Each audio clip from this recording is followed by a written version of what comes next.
The MCU is back. Thunderbolts, Ironheart, Fantastic Four, Eyes of Wakanda. I haven't watched that one yet. Marvel Zombies. Let's focus on the big screen. And now, let's focus on the small screen, where Marvel has just debuted a show about the big screen, Wonder Man.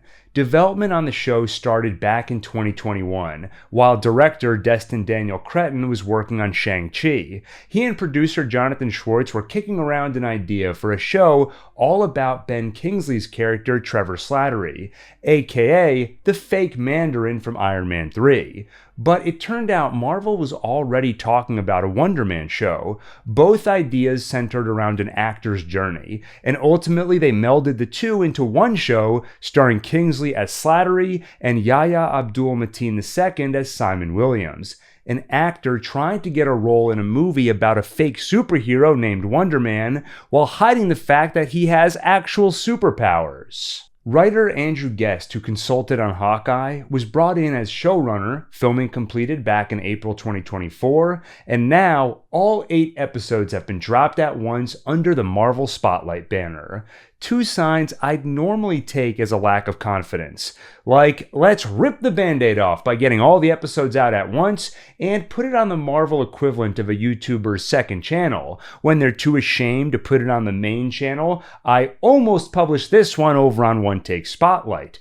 Oh, but you can't hide from us. Like The Watcher, we see all, and I've seen all 8 episodes of Wonder Man, and I won't bury the lead. This is a great show. It makes a much stronger case than Echo for the Spotlight banner. It shows that Marvel Spotlight doesn't have to mean we're embarrassed to release this show. Instead, it can very simply mean this project takes place in the MCU, but within a different genre than you're used to. Rather than the usual action comedy, Wonder Man is more of a comedy drama, and a totally welcome change of pace. Let me show you what I'm talking about so you can stop wondering, man. First, a quick recap on Trevor Slattery might be helpful. For that, you can check out my MCU timeline. Oh, you don't have time for a 9-hour video right now? Okay, fine. Slattery was introduced back in Iron Man 3. In that movie, the bad guy, Aldrich Killian, was experimenting on people with extremis, something that would give them super healing, let them regrow limbs, etc. But one unfortunate side effect of the treatment was that people would often explode. To cover up the random explosions, Killian pinned them on a made-up terrorist named the Mandarin. So he found a desperate actor, Trevor Slattery, turned him into the Mandarin, and had him take responsibility for the explosions. Some people call me a terrorist. I consider myself a teacher. America, ready for another lesson? A little problem with substances, and I ended up doing things, no two ways about it, in the street that a man shouldn't do. Next. And then they approached me about the role, and they knew about the drugs. What did they say? They get you off them? Said they'd give me more. The next time we saw him was in a Marvel one-shot, All Hail the King. A journalist was interviewing him, but didn't feel any closer to understanding the man. At their final interview, he showed Trevor something that unlocked a bit of his past. A photo of Trevor with his mother, and that photo kind of set up her importance to him and his acting dreams, which is touched on further in Wonder Man. Also, turned out the journalist was actually a member of the criminal organization the Ten Rings, founded and led by Shang-Chi's father, Xu Wenwu. He revealed the Mandarin character created by Killian, played by Slattery, was based on Wenwu himself, and he wasn't too happy about that. Some years ago, a terrorist from America needed a boogeyman to bring your country to its knees. So he appropriated the 10 rings, my 10 rings, but because he didn't know my actual name, he invented a new one, the Mandarin. He gave his figurehead the name of a chicken dish. And it worked. America was terrified of an orange. So, Wenwu had a member of his organization pose as a journalist and broke Trevor out so he could execute the actor himself. Until Shang-Chi revealed he let him live and instead held him prisoner as basically his own personal jester. Then my dad broke you out. Exactly. To kill you. Exactly. But just as his men were tying me up for my execution, I launched into a performance of my Macbeth. Whence is that knocking? Wait, Duncan with thy knocking. I wish thou couldst. They couldn't get enough of it. I've been doing weekly gigs for the lads ever since. Now, on to Wonder Man. The series begins on a meta note, a movie within a movie. We get to watch a scene from Wonder Man, a fictional, cheesy 80s sci-fi akin to Buckaroo Banzai. We zoom out to reveal a young Simon Williams is watching this old movie in a dark theater next to his father. There's a similar fun here as in WandaVision, watching the faithful and loving recreation of a several-decade-old aesthetic, and it's appropriately nostalgic. It's wild to think the MCU has been around long enough I can be nostalgic for its early days. Simpler times when we all loved good old-fashioned superhero action, good guys beating bad guys, before everything had to be subversive. Who are the bad guys really? Maybe Ant-Man's a jerk. Maybe Thanos was right. Yeah, it does make more sense to snap your fingers to erase half the universe's population rather than snap your fingers to double our resources, turn the moon into actual cheese, and feed the world for centuries, or at least the lactose tolerant. But honestly, the wordless glances of Simon's father waiting for his son's reactions and smiling when he sees it, awe, joy, Wonder Man is something Simon's dad grew up on, and you can tell he's so happy to share that joy with his son. It's a love letter to superhero storytelling, what it means for children, and how it connects across generations. A reminder that spits in the face of so-called superhero fatigue, which itself spits in the face of the word fatigue. Remember John Wick crawling through the desert until he's on the brink of death, then having to cut off his own finger? That is fatigue. Just imagine at the end of that journey, he's sweating and out of breath. Then he looks over at you, equally sweaty for some reason. What happened to you, you ask? Crawled through the desert to meet the elder. Cut off my finger. You? I saw Fantastic Four. And I was just a little fatigued. Just been watching a lot of superhero movies lately. Cut to present day. Simon has grown up to become an actor, though sadly his father isn't around to see it. He's passed away sometime between that flashback and today. Now, today's gig is a big one. American Horror Story. This series is filled with references to modern shows and movies that furthers the meta tone and furthers the sense we've stepped out of the MCU and into the real world. I love the Castle Rock you directed. Your Sons of Anarchy episodes, they were the best in the series. Ashley, I'm a big fan. Yeah, loved you in the Twilight series. I'm seeing a lot of comparisons to Andor, and they're appropriate in the sense that both shows feel a lot more grounded than the rest of their respective franchises. Though Wonder Man blends in a healthy dose of in-universe references too, like this sign for Rogers the Musical, something we actually caught a glimpse of in Hawkeye, which turned into an actual one-act musical at Disney California Adventure, whose cast recording you can listen to right now on YouTube. Simon's day on American Horror Story goes so well, he gets fired, which on second thought, that didn't go well at all. The problem is that he overthinks things. He tries to pitch a whole backstory for his character and obsesses over details, even though his character is meant to die after only a few lines. Simon makes too many suggestions about what he should say or do, maybe well-intentioned, but also overstepping. The first few minutes do a great job painting a picture of this character, thanks to the writing, and of course, Mateen, who makes these moments earnest and very uncomfortable. When he pushes the director on a minute point, like, what book should this professor character have on his desk? This is packing up his desk for the night. I think it's implied. Should we check with a writer, just to be safe? Something about his delivery on that line, I think it's implied, is so perfect. That sense of, I feel strongly this has to be in there, but I can't actually point to anything in the text which says it, so I say the only thing I can. It's implied. And it just hangs there awkwardly. It's clearly a flaw in his character. He gets to be an actor on a big show and he's blowing it with his ego. Things need to be the way I want them to be. At the same time, the opening scene of him in the theater, it shows you how much he loves the movies. Without words, you feel the passion and get why he wants to do this for a living. Seeing him in a tiny trailer with that fold-up desk, you sense that he's struggling to get there. So you love him and hate him. It's perfect. It's also uncomfortable and funny in that real-world awkward situation sense, like something out of Curb Your Enthusiasm. So the downtrodden Simon, after getting fired, walks out of the studio as they rap prematurely on his character, all to the soundtrack of Act Naturally, recorded by Buck Owens and his Buckaroos, a song about a sad actor. The show uses a lot of throwback tunes, which further emphasizes the nostalgic tone, again harkening back to seemingly better days in Hollywood, which, whether intentionally or not, feels like a pushback against the idea of superhero fatigue.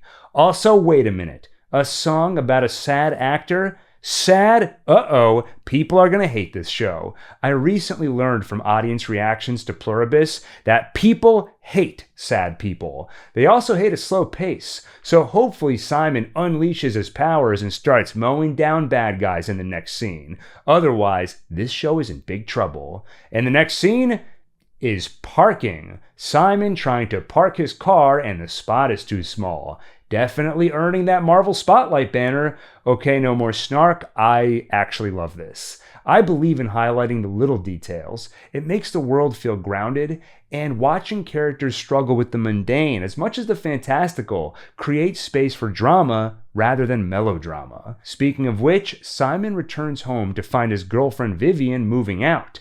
Why? You never let me in, Simon. Not really. Wait, a guy who's closed off emotionally and won't let people in? This I gotta see. Once she's gone, Simon stews at the mirror, and things start to shake as though reacting to his emotions, as though he has superpowers. Though for now, we only get this small hint. To feel better, Simon heads to the theater for a screening of a classic, Midnight Cowboy. There, he overhears Trevor Slattery on the phone, discussing a big audition he's got lined up.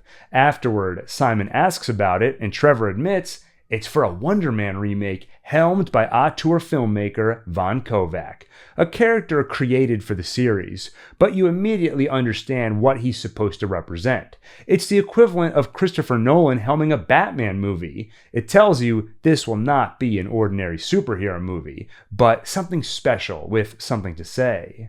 When Simon sits down to watch Midnight Cowboy, I love how the show takes a minute to let us watch them watch the movie, and just soak in the power of film. Simon and Trevor are both moved, and then afterward, the way they so quickly bond over that shared passion, something I'm sure many of you can relate to.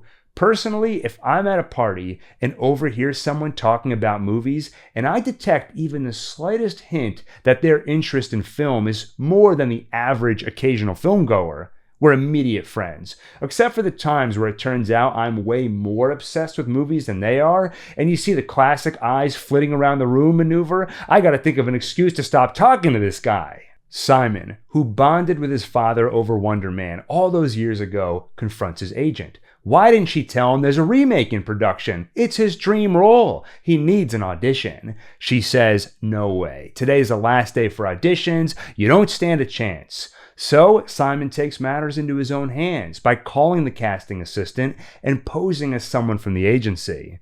It works. He gets the audition. All that's left to do is sign the doorman clause, basically a paper attesting that he does not have superpowers. These days, all actors have to sign them. More on that later. At the audition, he's nervous and does the usual overthinking, except Trevor is there too, auditioning for Wonder Man's best friend, Barnaby. And if Simon needs help thinking less, he's found his man. Trevor gives him some pointers and breathing techniques to help him loosen up, and it actually works. The audition goes great. This sequence is a good litmus test for whether or not you're on board for the show, because these are the stakes. Will Simon Williams land the gig or not? And the emotional core is a budding friendship with Trevor Slattery. Personally, both worked for me. The opening set the stage for how bad Simon wants this. The firing at American Horror Story sets up the self-destructive frustration we've all dealt with in various ways and to varying degrees. Think of any time you had success in hand until you screwed it up and afterward thought, why the hell did I do that? And never again. So I was bought in on the stakes. And then, when Simon is at his most vulnerable and afraid, the older, wiser, and experienced Slattery gives frank and helpful advice that seems to come from a genuine place. So I'm bought in on the friendship too.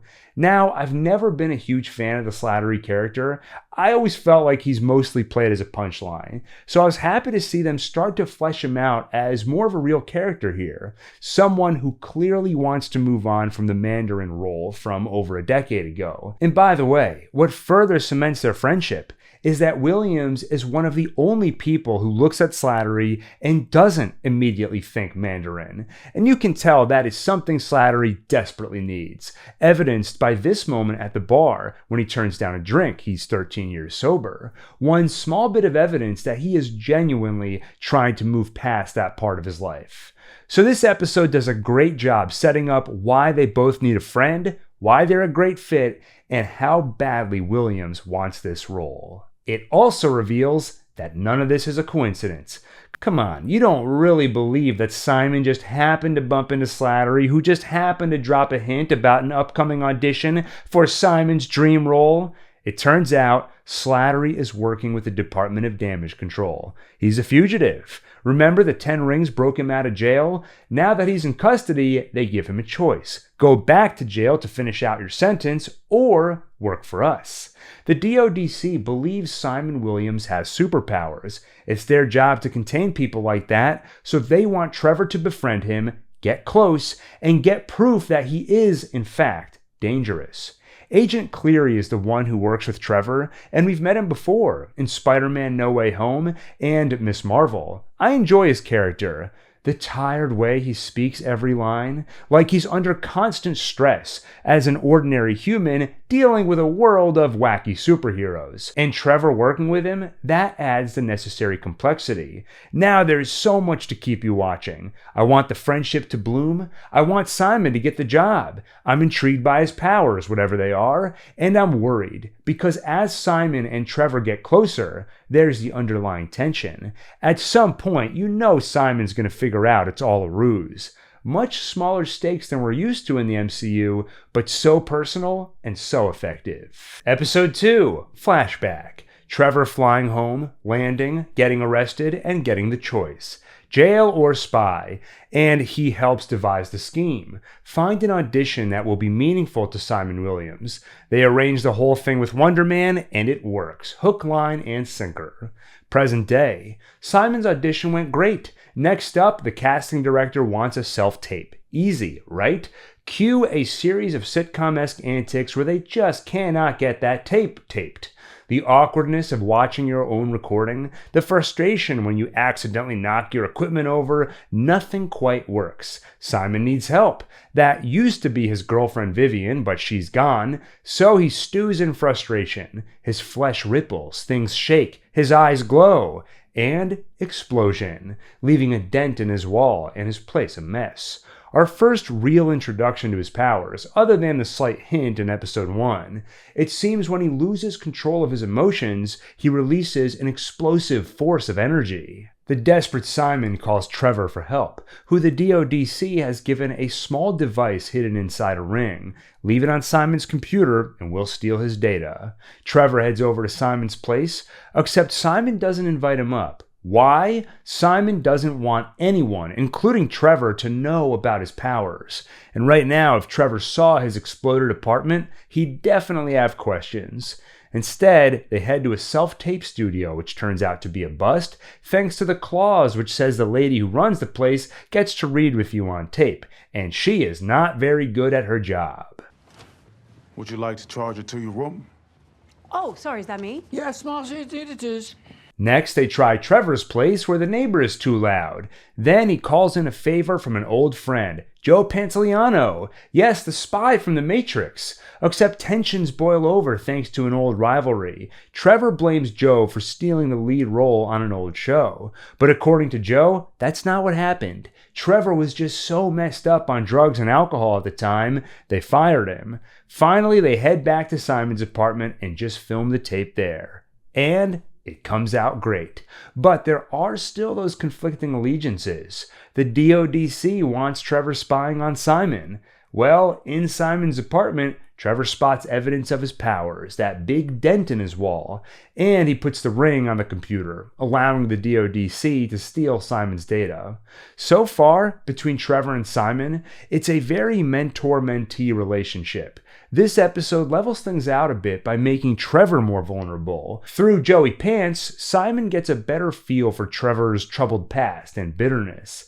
And when that tension boils over, there's a lot of Joe talking down to Trevor until Simon calls him out and stands up for his friend. So what had been a one-way street of Trevor helping Simon now goes the other way too, which further complicates things for Trevor because he is genuinely starting to like Simon, while at the same time he has to spy on him or go to jail. Trevor also continues to become more of a three-dimensional character. We learn that he carries photos of his mother around, and she's a large part of his motivation. 13 years sober, back in Hollywood, ready to make my mum proud. You know, she always said my acting could be important, vital, and I'm going to prove her right.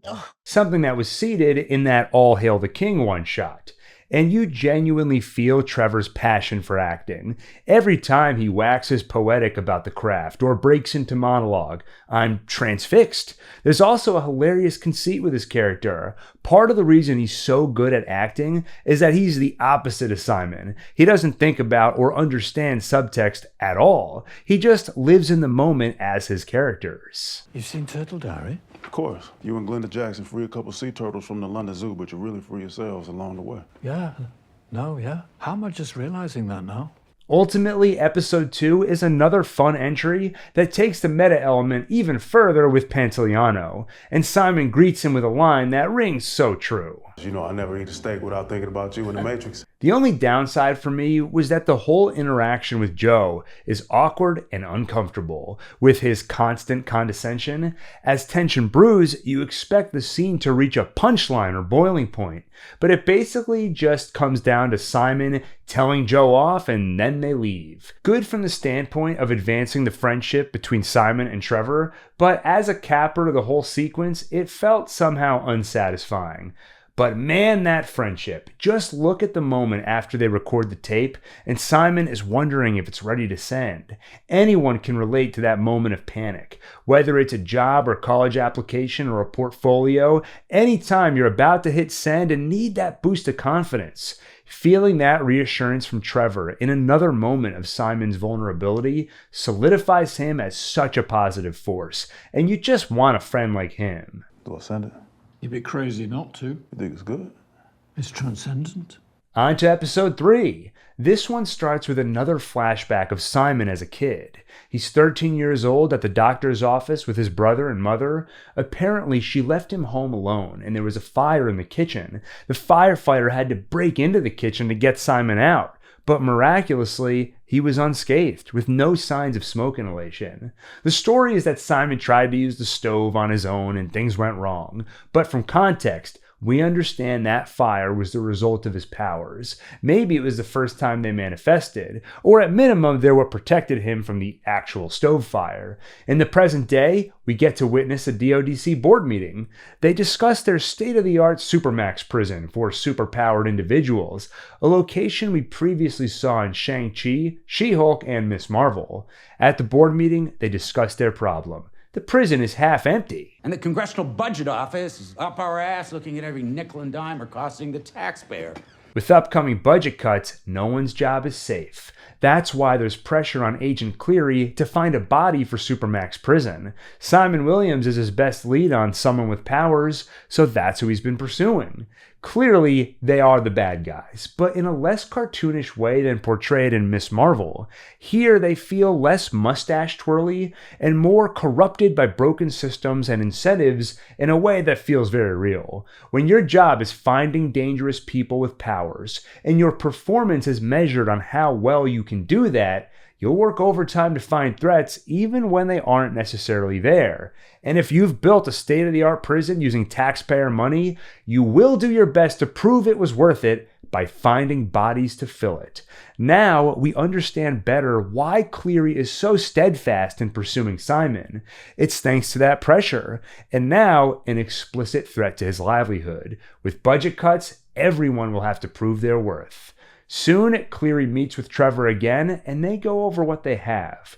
Apparently, a porta potty exploded on the set of The Rookie last year, and thanks to the data from Simon's hard drive, they can prove he was there. They also have police reports of that kitchen fire when he was 13, not super solid yet, but potential evidence of his explodey powers. The Rookie is a pretty meta choice, by the way, because it stars Nathan Fillion, who played a monster inmate in Guardians of the Galaxy, Karja in Guardians of the Galaxy Volume 3, and Headpool in Deadpool and Wolverine. The most meta one of all, in Guardians of the Galaxy Volume 2, when we see Earth, there's a deleted scene which would have shown some movie posters featuring the actor Simon Williams. Except this was years before the Wonder Man show was a thing, before there was any talk of Mateen coming on board, so for those posters, Gunn meant to have Nathan Fillion as Williams. The scene never made it into the movie, but Gunn has released those posters online. One of them had Fillion as Williams playing Tony Stark in a clearly Steve Jobs-inspired biopic. Back to the investigation.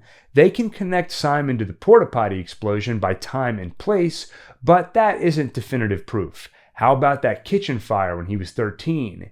They need more info, and luck has it Simon's mother's birthday is tomorrow. He's going to her party in Pacoima. So Cleary wants Trevor to get himself invited, then talk to Simon's family and see what he can suss out about that fire, while wearing a wire. It feels like crossing the line, but for Trevor, it's either that or prison.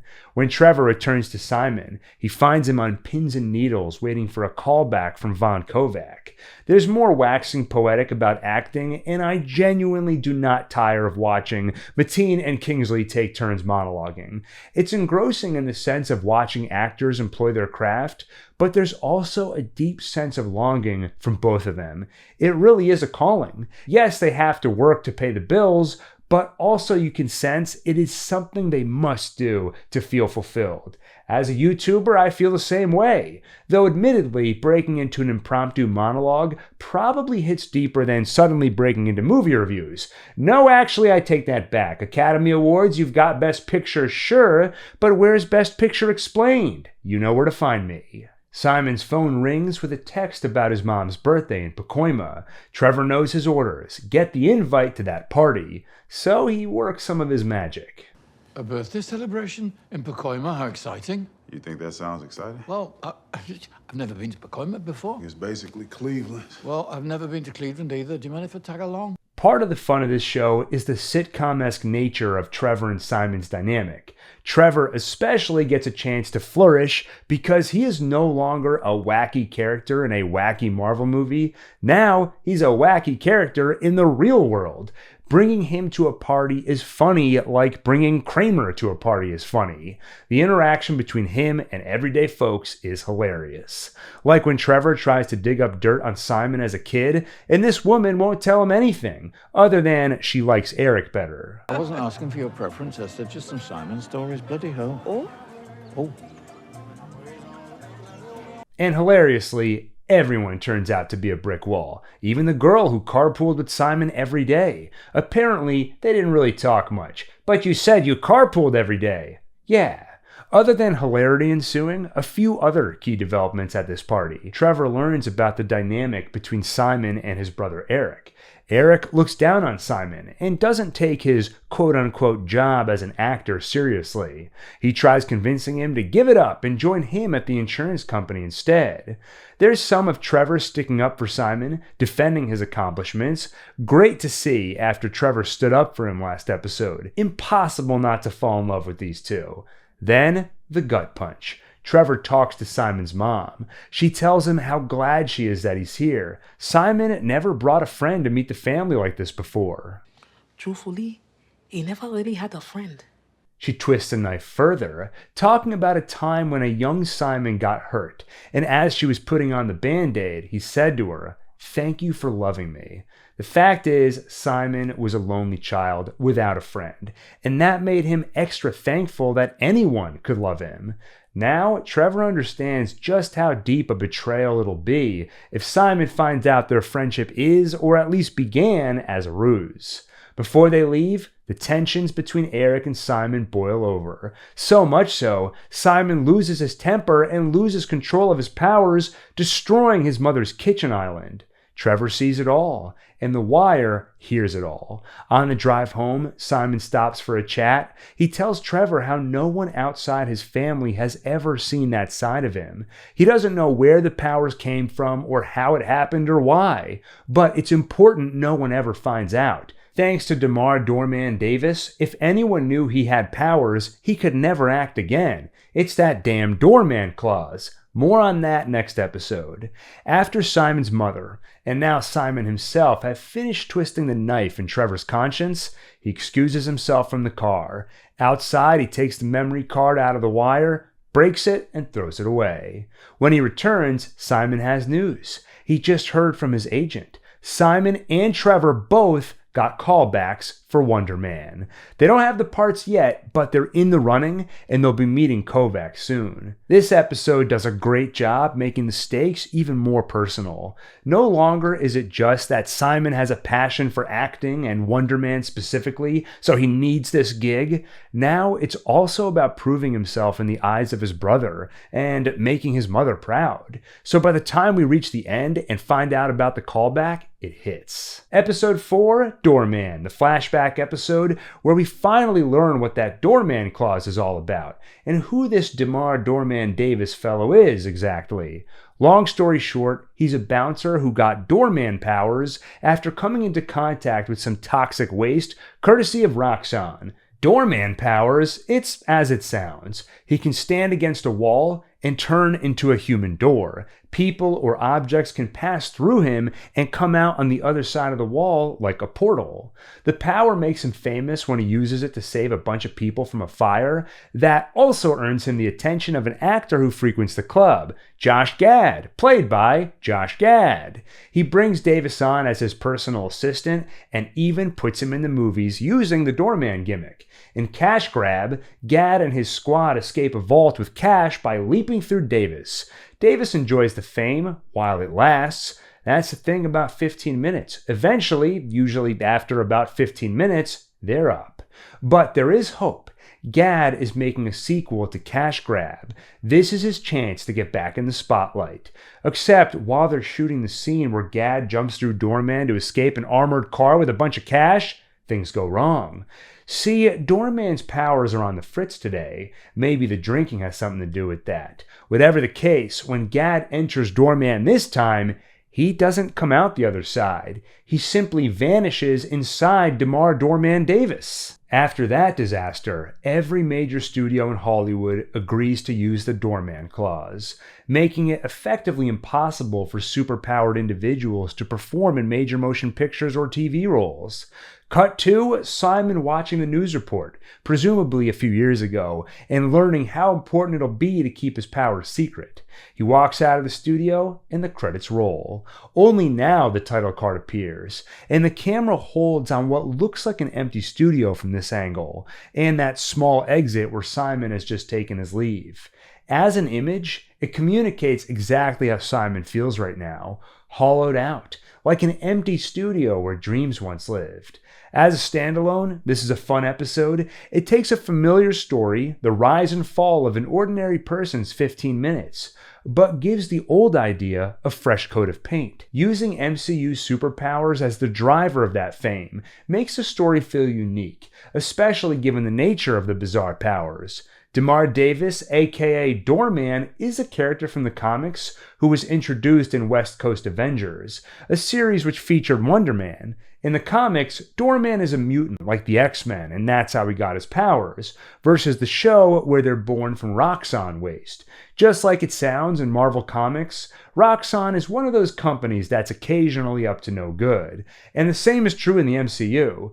They've shown up briefly in all 3 Iron Man movies, plus a bunch of the shows, though they're mostly in the background and not typically a major focus.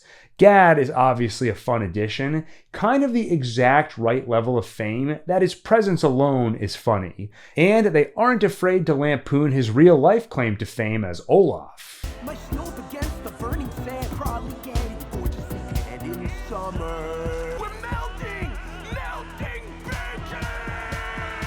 To be fair, this sort of spoof is easy for a company like Disney that owns everything. Also, pretty funny that canonically, Josh Gad is now officially missing in the MCU. Though the showrunner has reassured Dexerto, Josh Gad is alive and inside Doorman currently. If we get a season 2, my promise is to get Josh Gad out of Doorman and back into the world. Overall, a fun yet sad episode, thanks largely to Byron Bowers, who plays Doorman Davis. His kind heart and optimism make him an immediately likable character, so even with the short runtime of his rise and fall arc, it's still impactful, even more so when it connects back to Simon Williams, and we see how Davis's story has an unfair ripple effect on anyone with dreams of acting who happens to have superpowers, which opens the door to social commentary that feels organic, where limits are placed on a subset of people within an industry. I also love that they shot the episode in black and white. It deepens the throwback vibe, and it somehow makes DeMar Davis's story feel bigger, like it matters more. We associate black and white with classic Hollywood, so even though this story is modern, it plays like an old studio-era legend, the kind that still casts a shadow today. It also just fits the tragic mood, and it's nice to see some experimentation with style. On to episode 5, Found Footage. Hey, one of my favorite genres. Trevor and Simon celebrate the callback, or at least one of them does. Simon has never been very good at celebrating wins, and it all becomes moot once Trevor has a gun in his face. Yes, his past catches up with him, some drug dealers looking to collect after Trevor ripped them off and skipped town some years ago. In case you need a reminder why Trevor is such an awesome character, Dozen 8 balls, 50 hits of X, 2 pounds of sativa. That's quite a lot. And that was your order for one Saturday night. Well, on the bright side, I'm sure it was thoroughly enjoyed. Simon isn't going to stand by and watch his friend get hurt, so superhero time. He beats up the bad guys. In this scene, his powers are displayed as pretty standard super strength, though you still see signs that it's energy-based, like when he kicks this guy and there's a flash of light at the point of contact. Trevor is saved, except some kid nearby on a scooter captured the whole thing on a GoPro. They chase him, and it's soon clear he wants to be followed because he wants to make a blackmail deal. Some guy, Esteban, stole his motorbike. He wants Simon to use his powers to get it back, or else he'll publish the footage on YouTube. Despite Trevor's recommendation not to trust the kid, Simon has no choice. He cannot let that footage get out. So they confront the drug dealer Esteban, only he isn't making drugs, he's making candy. It turns out Esteban is not the a-hole, that kid Jaden is.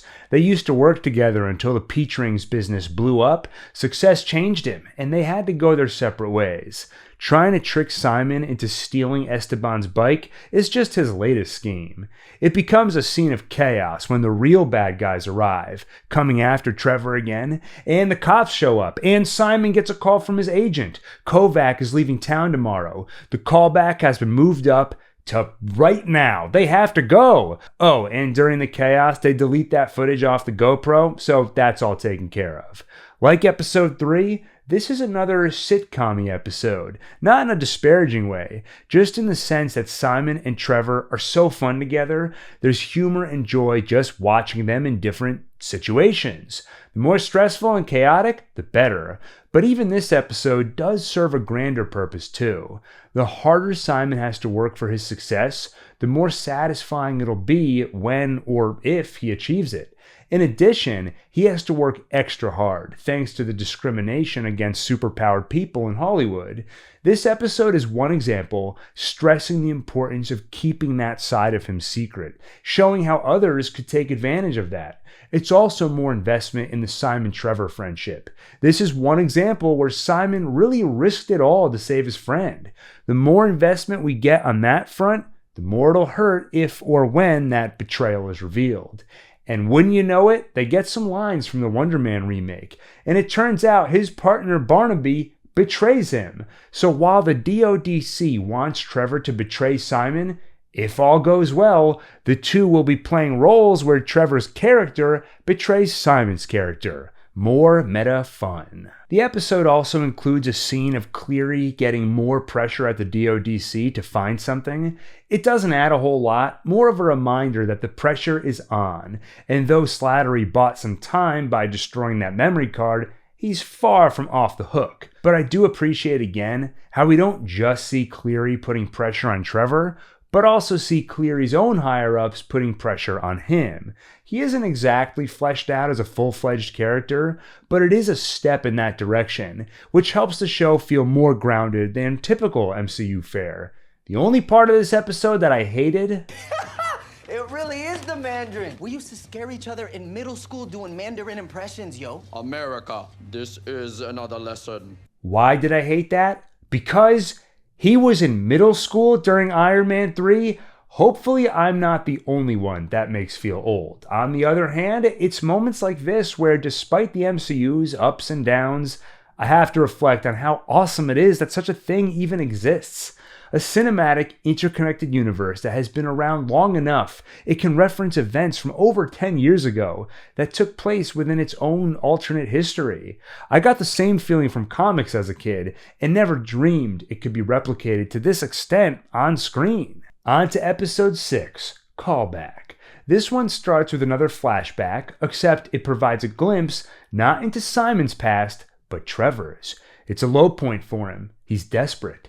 Exactly what the casting agent is looking for, because though Trevor doesn't know it yet, the role he's auditioning for is that of an international terrorist known as the Mandarin. Some people call me a terrorist. Cut to present. Trevor and Simon are en route to Von Kovac's, and you'll never guess what.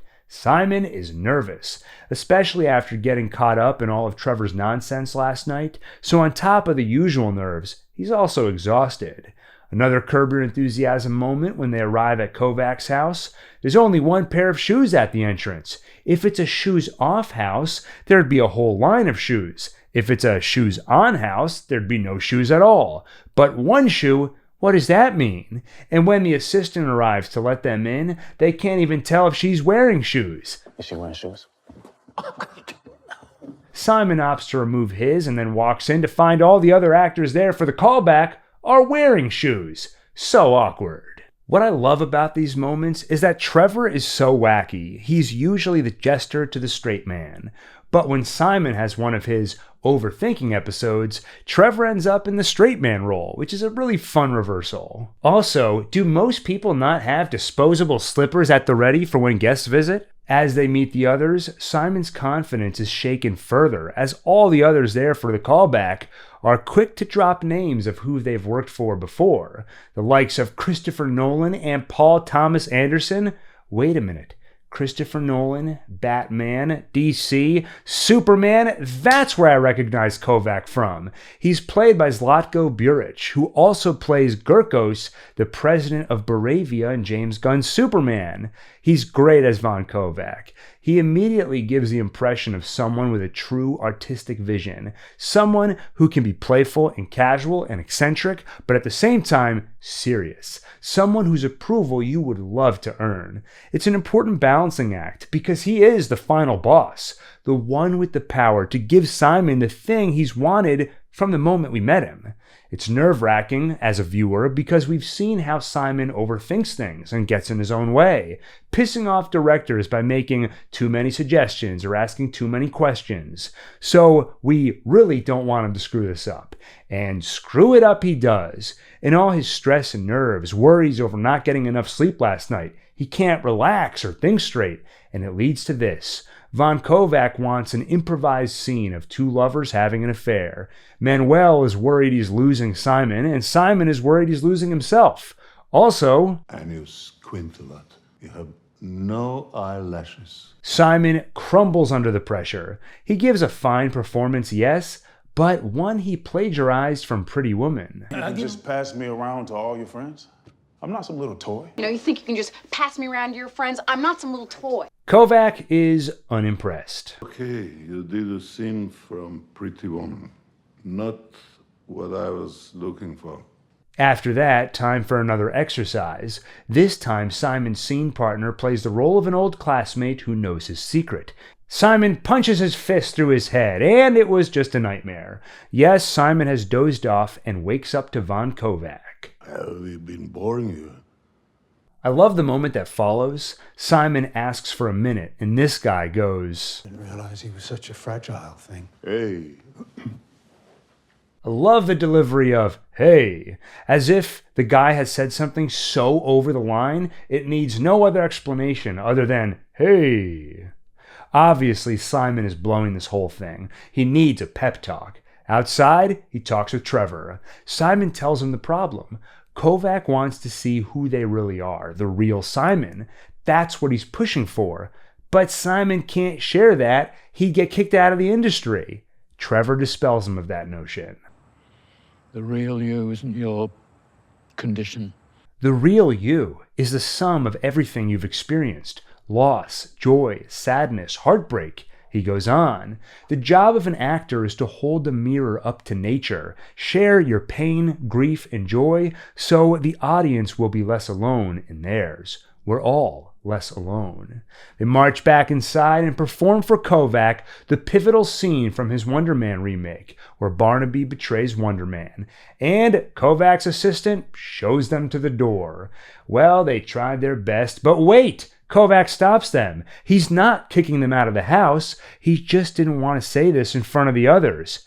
They got the parts. Simon Williams and Trevor Slattery will be Wonder Man and Barnaby. They leave with smiles on their lips. Simon drops Trevor off at home, and Cleary picks him up in a black SUV. Yeah, you forgot about that, didn't you? He's still on the hook to prove Simon is dangerous. There's a warm cell waiting for him at the DODC Supermax. Either that, or Trevor goes back to prison himself. Trevor bargains for more time. He tells Cleary that Simon is in fact an enhanced and incredibly dangerous. He just needs a little more time and he can get the evidence. An episode like this could easily come across as self-congratulatory. A Hollywood show with big actors telling us how important acting is, but it totally works. Kingsley gives such a strong and earnest performance as he makes the case to Simon, and what brings it home is that it isn't just a monologue about the importance of acting, but it's also exactly what Simon needs to hear in that moment, so it also feels organic. The other prerequisite to this scene is that the show has earned credibility with powerful performances already from both Kingsley and Mateen, and powerful performances from their characters playing other characters. That way, rather than condescending or cheesy, it feels like we're hearing something from someone experienced who knows what they're talking about and passionately believes in what they're saying. Now on to episode 7, Kathy Friedman. Another flashback. Simon is a child. His dad is dropping him and his brother Eric off at school. Eric gets out of the car, but Simon is clearly down in the dumps. So Dad calls him in sick and gives him the day off from school. We quickly learn this is what leads into the flashback from episode 1 of Simon and his dad watching Wonder Man. His dad saw it years ago when he first moved to the States. He warns the special effects will be corny, but they were cool at the time. What an awesome dad. Some of my best memories are of my dad introducing me to movies he grew up on, though he never let me skip school for a movie, even though he used to do that himself, apparently. In his hometown growing up, the local theater got new movies every Wednesday, so he'd skip school and sit in the theater all day to watch all the new movies. So what the hell, Dad, you hypocrite? Why was I not allowed to skip school and foster my film obsession as a budding young cinephile? Before Wonder Man starts, Simon's dad has a little talk with him. He heard about what happened yesterday, how some kids were picking on him and they all got in trouble, including Simon, even though he didn't start the fight. The thing he has to remember is that with great power comes great, I might be mixing this up with another one. No, what he tells Simon is that at this age kids are cruel. They sniff out anyone that's different. But sometimes differences can also be great. You hear that, Graham, the kid who used to pick on me in 4th grade? I'm not weird, I'm great. Wonder Man's dad says so. The movie begins, cut to present. Speaking of cut, Graham actually cut me with a knife in 4th grade. Granted, it was a plastic knife and it barely drew blood, and it was my fault. It was pizza day, and he asked if he could cut me in line. I said, sure, I was a bit of a pushover. And he goes, no, I mean literally cut you. I thought he was kidding, so I said, sure, no problem. He immediately grabs my arm and slices it with a plastic knife. See? Totally my fault. Cut to Simon in his trailer, preparing for another day on the set of Wonder Man.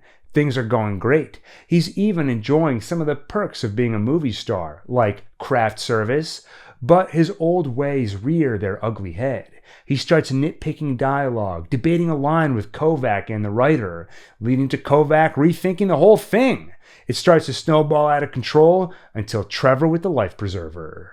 If you don't mind, I couldn't help overhearing. I was wondering if instead of "you'll never redeem yourself to me," Simon simply says, "I'll never forgive you." I like it. That works for me. Okay.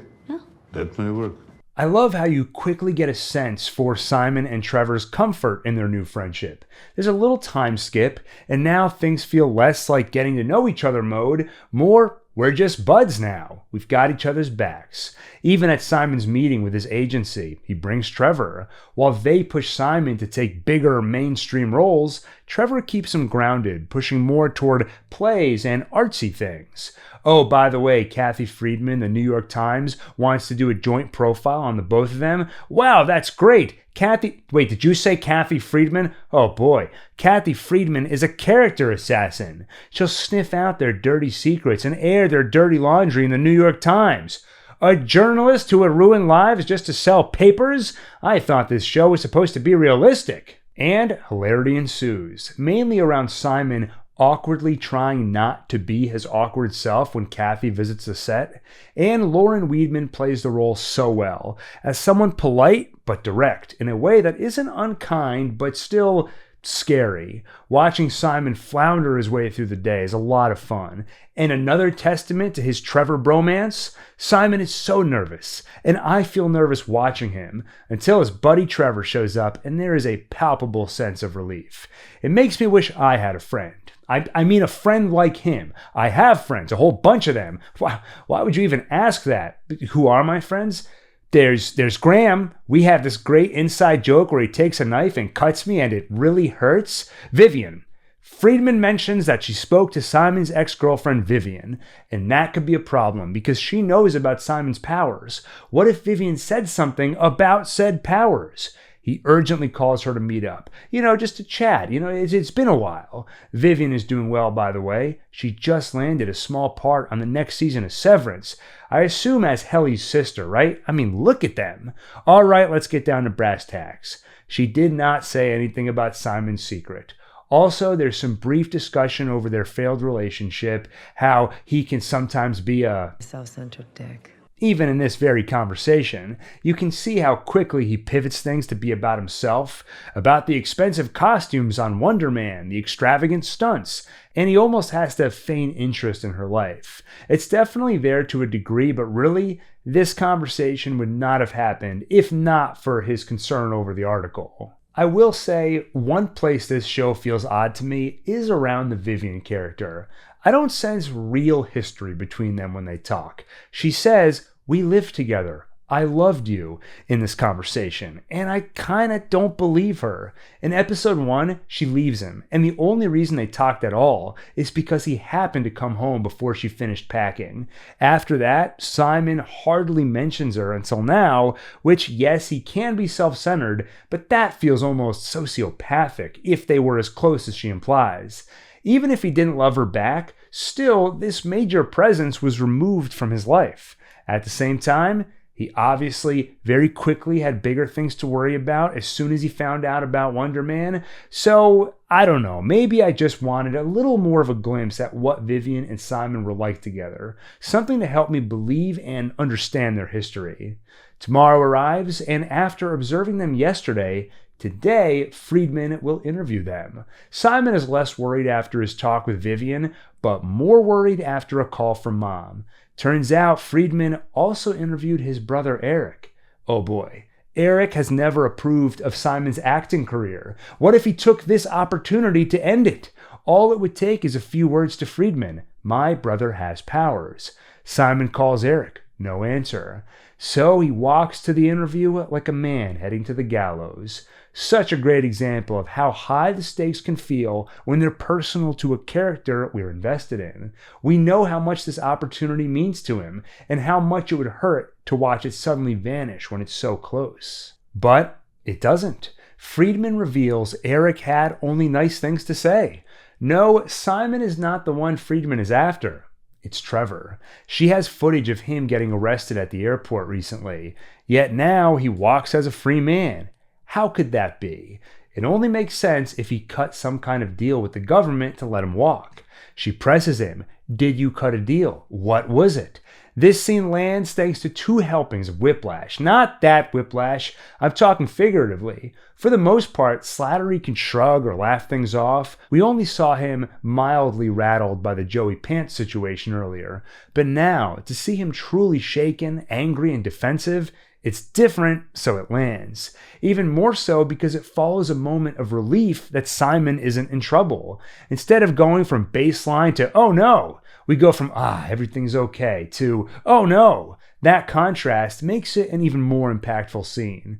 Trevor storms out of the interview and Simon confronts him. Finally, Trevor has no choice but cop to it. The whole thing. You've been getting dirt on me the whole time. Simon, I didn't know you when this all started. So heartbreaking, especially placing it in this episode at the apex of their bromance. Not to mention, this would hurt for anyone, but it's been set up that a friend like Trevor is a rarity for Simon. Impressive that in a cinematic universe filled with all kinds of deaths and betrayals, this one is near the top in terms of emotional impact. I credit that to how grounded the show feels and how much time it invested in building up the friendship prior to the betrayal. Something enabled by the series format and Marvel Spotlight banner where they can take their time and paint outside the usual MCU boundaries. Trevor tells Simon that he bought him time. He hasn't given the DODC anything big. He can figure a way out of this. Simon is unconvinced. And then the line that kills me, the one which takes their shared passion and calling, then twists it into something horrible and throws it in Trevor's face. That's a hell of a performance, man. Now Simon's emotions are running high. He storms out of the trailer into the soundstage and explodes. Love how they anchor the camera to his movements while he loses control.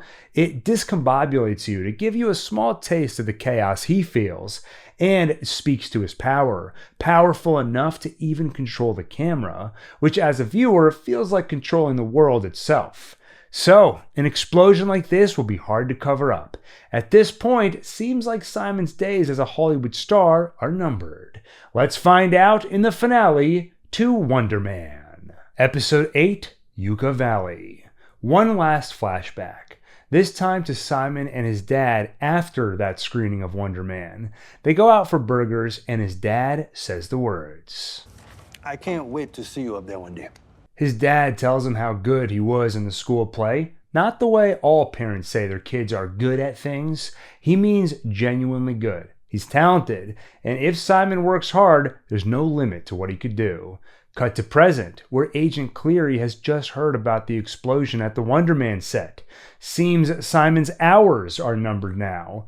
I appreciate how the flashback gives us a window into where this all started for Simon, without banging us over the head with it. It's just enough. And again, whiplash, cut from the moment of hope and optimism, looking to the future, versus now, on the way home, leaving the studio for possibly the last time ever.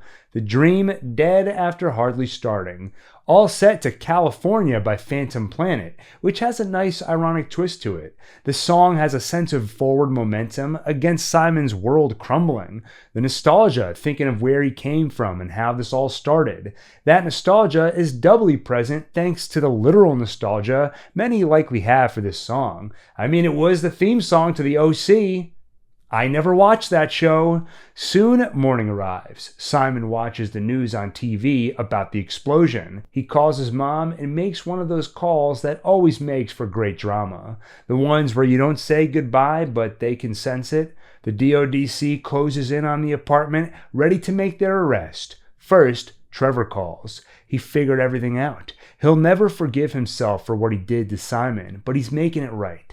He's had a lot of opportunities in his life. He's managed to bungle them all. He's not going to let Simon lose the only one he'll get. He makes Simon promise to live his life to the fullest. Simon starts to figure it out. He turns on the TV, and it all makes sense. Trevor has saved Simon by reprising an old role, the Mandarin. He filmed a message as his old character and sent it to news organizations. A message where he takes responsibility for the Wonder Man explosion. America, did you miss me? The DODC busts down his door, and with that arrest, Cleary is in the clear. It's not the arrest they wanted, but a body is a body. How great is that? The Mandarin, mostly played for laughs in Iron Man 3, is brushed off and recycled as something still comedic, but much more dramatic. A way for Trevor to atone for his wrongdoings and pay the price while saving a friend. I'm sure it wasn't a payoff they had in mind back in 2013 when they came up with the character, but it's the fun sort of retrofitting enabled by franchise storytelling. What about Wonder Man?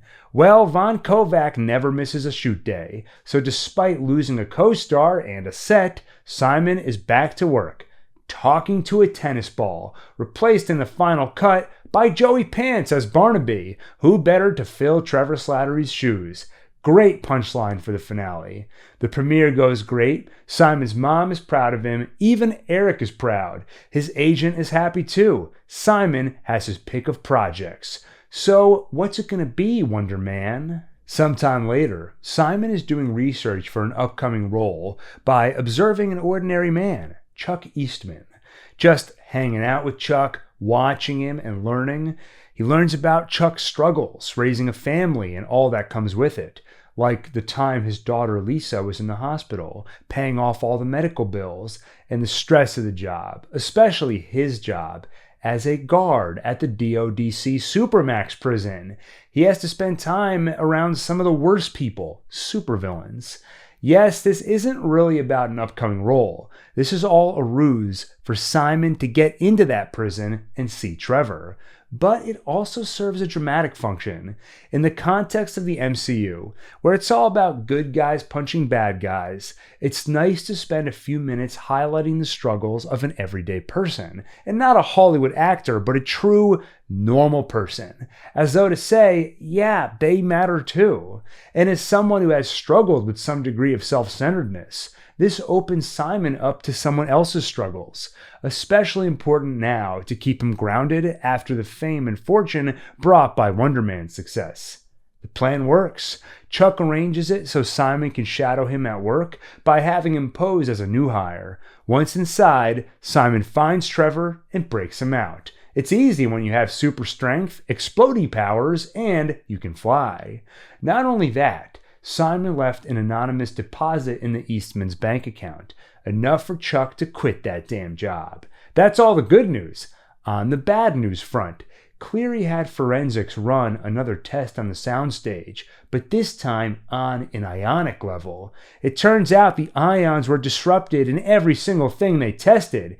If he's capable of harnessing ionic energy, then Simon Williams is an extraordinary threat, or asset. As they fly off, the season ends on the song Everybody's Talkin', which was also used as the theme to Midnight Cowboy, the movie which first brought Simon and Trevor together.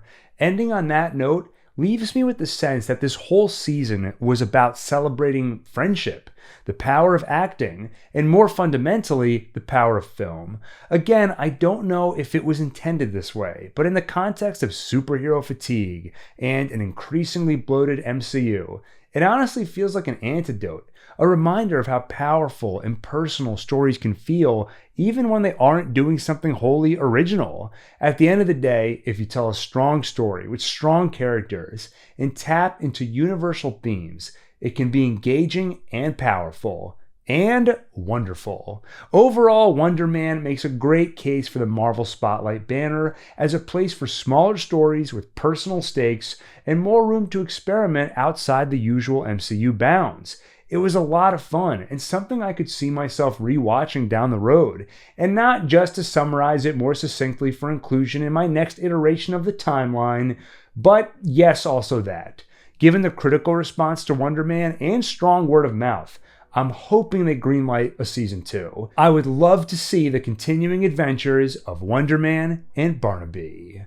With that, stay tuned for more Marvel content, especially as we approach Doomsday. For now, thank you for watching, and see you on the next One Take.